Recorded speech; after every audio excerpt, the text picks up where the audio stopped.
Hi YouTube and happy Sunday again.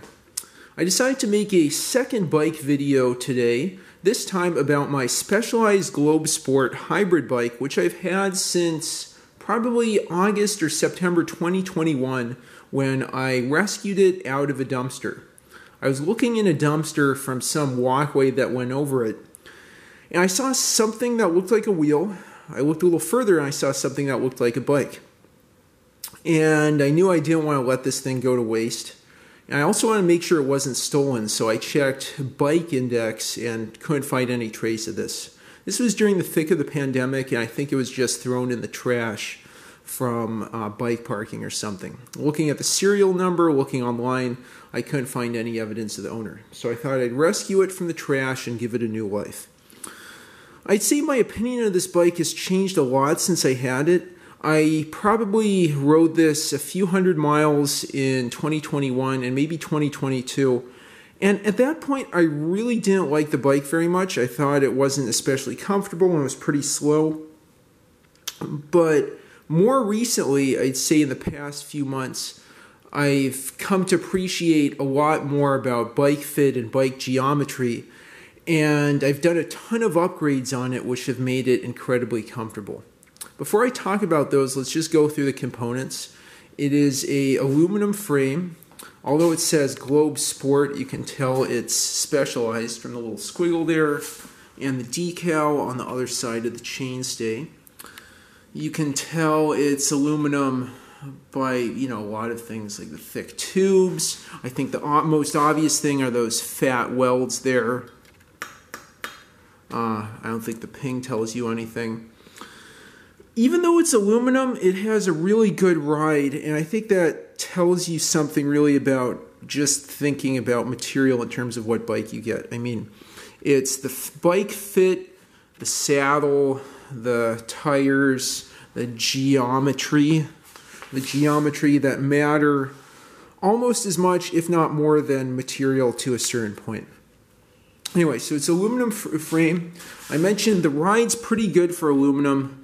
And this might be part of that. It is enhanced butted aluminum, thinner walled towards the middle and thicker walled towards where the welds are.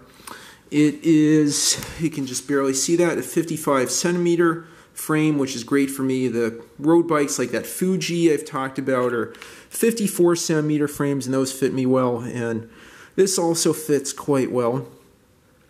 I've put in 2 bottle cages on the frame here. It's great because I can load 2 Gatorades, which are perfect for hot, humid Maryland days. We're here, as I mentioned in the previous video, in North Potomac, Maryland, which is really just like single-family housing south of Gaithersburg. The fork is a Unicrown aluminum fork. Yes, it is aluminum. It's still comfortable. I guess it has a bit of sweep to it, a bit of trail. For those who don't know, trail is the difference between the straight line from the beginning of the fork to the ground and where the tire touches. So like the further sweep here means more trail. Basically, with more trail, you get a smoother ride but less responsive steering. With shorter trail, you get a harsher ride but more responsive steering. So that could also be part of the ride quality. On the fork, we have aluminum Alex rims. This originally had some Nimbus 700 by 38C tires. I didn't like those too much. They were pretty slow, honestly, and eventually they gave out from dry rot. So I put some Kenda Con 2 tires. Kenda tires, I guess, are okay, but as the K35 gum walls I've given up upon because just those things would go flat like nobody's business. But this thing's been pretty good. I think I've used these for a few hundred miles now, and they've been fine. And I guess part of it is they're knobby. They're also 35C, and I inflate these up to 75 PSI instead of 60, so that's probably helped with the speed. I think it's the front rim that's a little bit out of true. I need to use the spoke wrench, but first I want to make sure I know what I am doing before I try to true the rim. On the end of the fork, there's 2 eyelets, which is great. I use one eyelet for these plastic fenders that I've recently put on. Those are great in the rain, and you don't get sap and bugs and other shit accumulated on the bottom of your down tube. It has V-brakes, and I didn't quite realize how great that was. I'm really happy I found a bike with, I rescued a bike with V-brakes, because from what I understand, cantilevers are a pain to adjust, and V-brakes are more responsive than, say, side pulls or center pulls. Center pulls used to be a pain for me, but I think I've just gotten used to so many of them on my typical favorite 70s and 80s road bikes. Okay, so now let's move up. There's, I guess these are flat bars, slightly swept back. I used to not like them so much, but then I added in bar ends, and my God, those really help going up inclines. I just think about like when I learned to switch to hoods on drop bar bikes and going up hills, it's really advantageous to move my hand, I'll just show the left hand. Put my left hand here or sometimes here and get in a more aggressive stance. And it's also just good to have multiple hand positions. I mean, you keep your hands on the flats all the time, your wrists will start getting numb. Let's see, other stuff that's what do you call it? Built-in, default, pre-installed. Came with the bike. There's a Cane Creek headset. I haven't needed to replace that. That's really nice and syrupy smooth. I put in one of these stem GPS mounts. That thing is great. I got this with the Garmin Edge 510 bike computer. I really like that mount. It's aluminum, ding ding, and the GPS mounts in there are great. I used to have a front basket on there. That would kind of swish down, but I probably just need to tighten it harder. That was nice when, say, I loaded up with tools and then go out to find a bike stored elsewhere. I sometimes had like bikes locked up in where I work, and I'd go repair them in National Institutes of Health. There is a headlight up here. I installed this wonderful JBL Wind radio. I have reviewed in a prior video. I love this. I think like the music makes me feel better, and I get a little speed boost out of that. The bell came with it. The grips, I forgot to mention, I cut out the ends so I could fit these bar ends. These bar ends were $1 at the Mount Pleasant Bike Swap in DC. It has brifters or integrated shift brake levers. I mean, it's not like brifters you'd find on a drop bar bike, but these work beautifully. I haven't had to re-lube them or anything. Very responsive braking and pretty quick I don't know what you call it, two-finger shifting?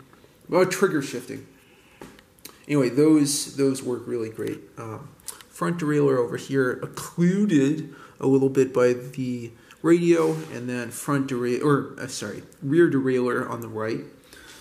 Okay, so that's pretty much like the cockpit and the front of the bike. The upgrades I've done are those bar ends, the fenders, the GPS mount, the radio, and the narrower tires that I mentioned so far.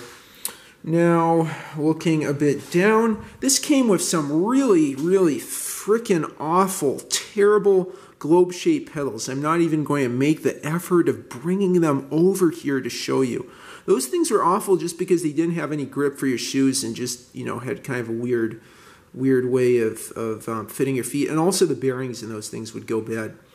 So what I did just to get more grip and a little pep to my pedaling was grabbing these MKS 33A rat trap pedals. They're, I guess you could say they're counterweighted. They have the reflectors on the bottom. Let me see if I can find where it says MKS 33A. It should say that somewhere along here. Oh, this is unfortunate. But these are great pedals. They're, I think, $10 probably with shipping. 10 or maybe $15 with shipping because they're sort of heavy. These things, rotate really well. They grip my feet, and unlike some of those imbalanced platform pedals and toe clip pedals, easy to start and stop. You don't have to wait to strap in. Although, the advantage with those pedals is you keep pedaling in circles. There's a Shimano Hyperdrive crank. There's a triple on the front. That's really great. It shifts well. It's got a chain guard in case, I wanted to have long pants on. Front derailleur works great. It's a Shimano Nexav. As you can see there, that was a little sandy when I found it, but I've cleaned it out. Pretty clean rear cassette. I'll have to get the details of the teeth on the front cogs and then the rear cassette and put that in the description. I haven't cleaned this. I should. Maybe I should lube up the cassette too, just to loosen it a bit.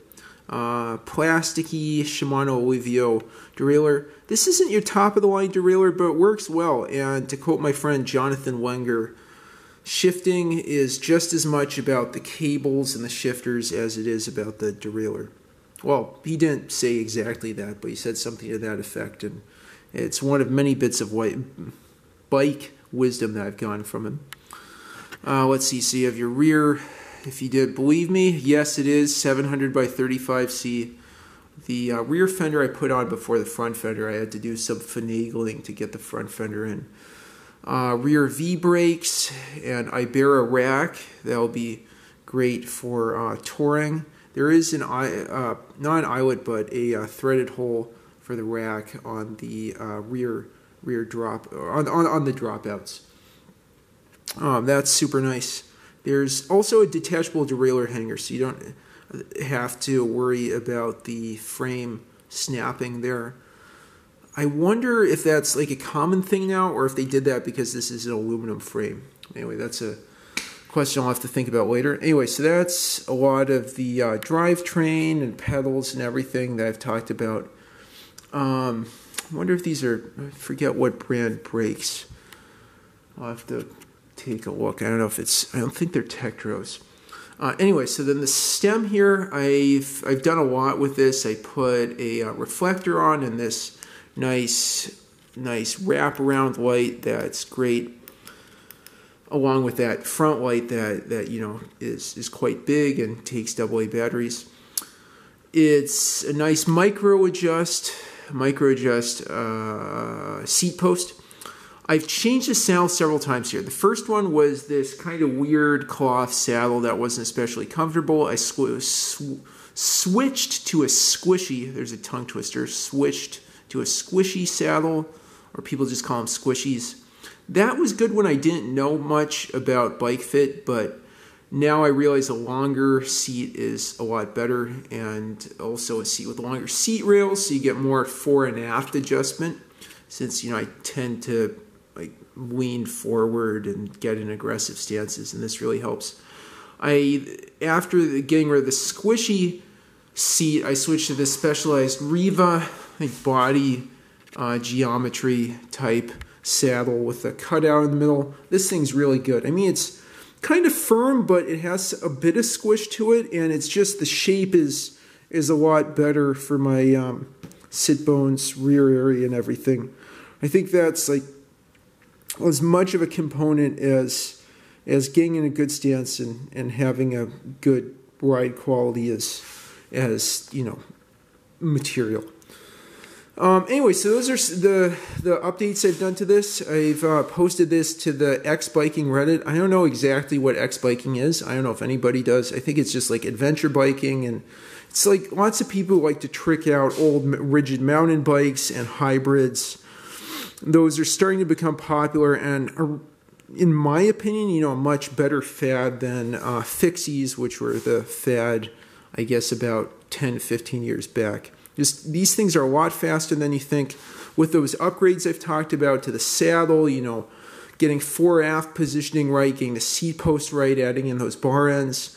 I've ridden this over 10 miles at an average speed of 17 miles an hour, which is quite fast for a bike like this. A lot of people think these hybrids are just kind of ugly and ugly, clunky, slow, jack of all trades, master of none, but I think of these as fast utility bikes. I was happy to get this out of the garbage. I thought eventually I might flip it or sell it, but I've put some love into it, put some elbow grease and some thought into the geometry, and now it's a really wonderful ride. I can't wait to ride this up to Harper's Ferry on the C&O Canal towpath. Really use this as, I guess, a gravel bike. You know, I take my road bike to Washington Grove. I go over a few blocks of gravel. I get my gravel cycling in. But anyway, with that, I'll digress. Thank you for watching the video. Thank you for tuning in. Please let me know if you have any thoughts about how I should adjust the bike, or just thoughts about hybrids in general, or aluminum hybrids like this, your experiences with them, what you've done to optimize them, where you've gone on them. And like and subscribe as always. Have a great start to your week.